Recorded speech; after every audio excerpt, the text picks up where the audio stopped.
আসসালামু আলাইকুম ভিউয়ার্স।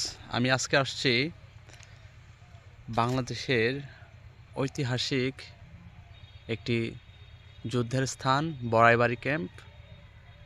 আপনারা আমার পিছনে যে লাল রাউন্ড করা স্পটগুলো দেখতে পাচ্ছেন, এটি 2001 সালে সেই বড়াইবাড়ি যুদ্ধের বুলেটের চিহ্ন। তা এখনও গোল রাউন্ড দিয়ে চিহ্নিত করা হয়েছে। আপনারা আমার সম্পূর্ণ ভিডিওটি দেখতে থাকুন, আমার সঙ্গেই থাকুন। Border guard Bangladesh, Boraibari company সদর। ঠিক এখানেই সেই ভয়াবহ ভারত বাংলাদেশ যুদ্ধ সংঘটিত হয়েছিল। এই যুদ্ধে যারা মারা গিয়েছেন তাদের স্মৃতিস্তম্ভ। এখানে আছেন ল্যান্স নায়েক মোহাম্মদ ওয়াহিদ মিয়া, 33 রাইফেল ব্যাটালিয়ন, সিপাহী মোহাম্মদ মাহফুজুর রহমান, 33 রাইফেল ব্যাটালিয়ন, সিপাহী মোহাম্মদ আব্দুল কাদের, 26 রাইফেল ব্যাটালিয়ন।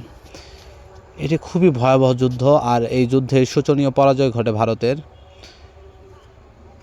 বাংলাদেশ রাইফেলস বা বিডিআর তারা খুবই বীরত্বের সঙ্গে নিজের ভূমিকে রক্ষা করে, আর ভারত বা বিএসএফ ইন্ডিয়ান জওয়ানরা শোচনীয় পরাজয় বরণ করে। আর এই স্মৃতিস্তম্ভটি উদ্বোধন করেন তৎকালীন গণপ্রজাতন্ত্রী বাংলাদেশ সরকারের মাননীয় স্বরাষ্ট্র প্রতিমন্ত্রী জনাব মোহাম্মদ লুৎফরজামান বাবর। সেই আলোচিত বাবর, যার নাম শুনলে ইন্ডিয়ার কাপড় নষ্ট হয়ে যায়। এখানে কি ভয়াবহ একটি হামলা চালিয়েছিল ইন্ডিয়ানরা, বিএসএফ। দেখেন এই যে লাল যে বৃত্তগুলা, সব বুলেটের চিহ্ন, খুবই ভয়াবহ। চারোপাশে এরকম ক্ষতবিক্ষত চিহ্ন এখনও রয়েছে। বাংকারে আক্রমণ চালায়, অনেক জায়গায় এরকম দুর্ধর্ষ আক্রমণ করে, কিন্তু বাঙালি বা বাংলার বিডিআর তা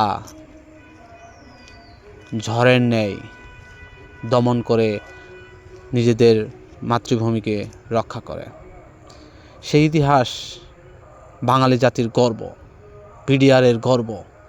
আর এই বিডিআরের প্রতিশোধ নেওয়ার জন্যই এই যে শোচনীয় পরাজয় বরণ করে ইন্ডিয়া, সেই পরাজয়ের প্রতিশোধ নেওয়ার জন্যই তৎকালীন সময়ের যে পিলখানা হত্যাকাণ্ড সংঘটিত করে, আর সেই সময় যারা লিড দেয় এই বড়াইবাড়ি যুদ্ধে, তাদেরকে নৃশংসভাবে হত্যা করা হয়।